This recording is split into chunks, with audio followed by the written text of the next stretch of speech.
Magandang araw mga tol, magluluto ako ngayon ng nilagang baka. Ayan, i-prepare ko na ang lahat ng ingredients, nagayat ng mga gulay, nilinisan ng ayos ang mga gulay na yan, lalo na ang ating pechay.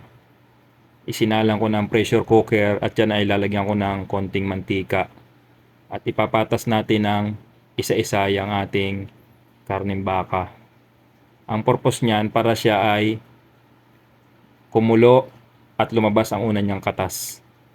Kasi dapat daw itapon yun kasi yun yung pinakang anggo niya. Tapos niya halo-haluin ng kaunti, tatakluban niya ng mga 15 minutes. After 15 minutes, makikita nyo, ayan, dry na siya. Lalagyan na natin yan ng kalating litrong tubig. Yung kalating litrong tubig na yan ang magpapakulo sa kanya at magpapalambot habang siya ay nasa pressure cooker. Ilagay na natin ang cubes na sibuyas. Sunod na ang pamintang buo. Lagyan natin ng 2 kutsaritang asin. Ayan. Haluin lang natin yan ng kaunti. At yan ay tatakloban. Pagkatapos takloban, mag-iintayin tayo tumunog ang pressure cooker. Pag tumunog na, mag-oras tayo ng 20 minutes. Ayan, kapag ganyan gumagalaw-galaw na, tatapos ng 20 minutes, pwede nang patayin ng apoy. Tapos pasisingawin na natin ang pressure cooker.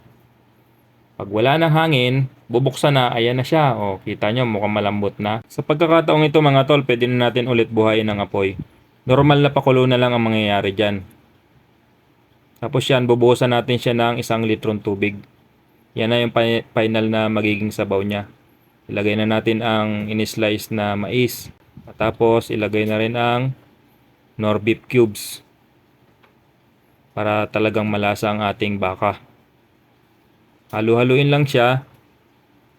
Tapos yan ay tatakloban natin ng mga 15 minutes. Pero bago itaklob yung takip ng pressure cooker, dapat tanggal na yung goma.